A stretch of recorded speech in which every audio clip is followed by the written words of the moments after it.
everyone! Today's story is called The Kissing Hand, written by Audrey Penn and illustrations by Ruth E. Harper and Nancy M. Leake.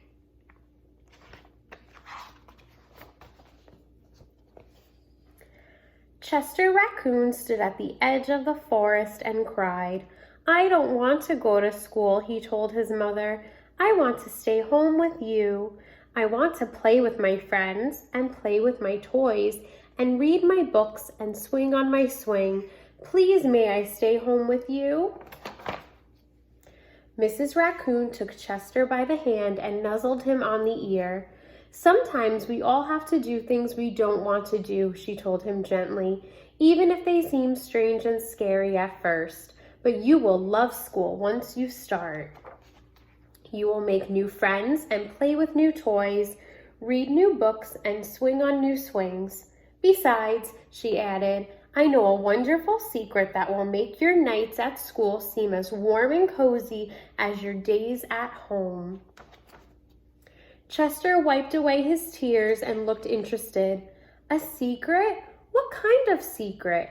"A very old secret," said Mrs. Raccoon. "I learned it from my mother, and she learned it from hers.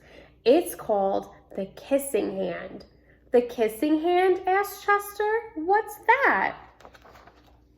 "I'll show you." Mrs. Raccoon took Chester's left hand and spread open his tiny fingers into a fan. Leaning forward, she kissed it right in the middle of his palm. Chester felt his mother's kiss rush from his hand, up his arm, and into his heart. Even his silky black mask tingled with a special warmth. Mrs. Raccoon smiled. "Now," she told Chester, "whenever you feel lonely and need a little loving from home, just press your hand to your cheek and think, 'Mommy loves you, Mommy loves you,' and that very kiss will jump to your face and fill you with toasty warm thoughts." She took Chester's hand and carefully wrapped his fingers around the kiss. "Now, do be careful not to lose it," she teased him. "But don't worry, when you open your hand and wash your food, I promise the kiss will stick." Chester loved his kissing hand. Now he knew his mother's love would go with him wherever he went, even to school.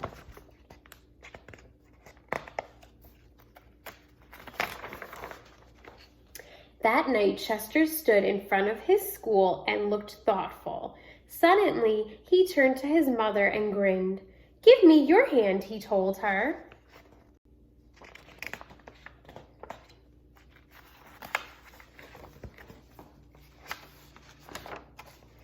Chester took his mother's hand in his own and unfolded her large, familiar fingers into a fan. Next, he leaned forward and kissed the center of her hand. "Now you have a kissing hand too," he told her, and with a gentle "goodbye" and "I love you," Chester turned and danced away. Mrs. Raccoon watched Chester scamper across a tree limb and enter school. And as the hoot owl rang in the new school year, she pressed her left hand to her cheek and smiled.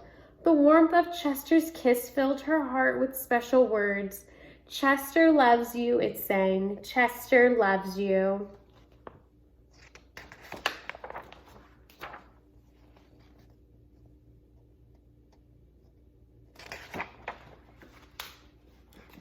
I love you. Now, boys and girls, this is the symbol for I love you in sign language. Can you all do this? It goes just like this. It means I love you. The end. I hope you guys enjoyed this story, and I'll see you guys soon.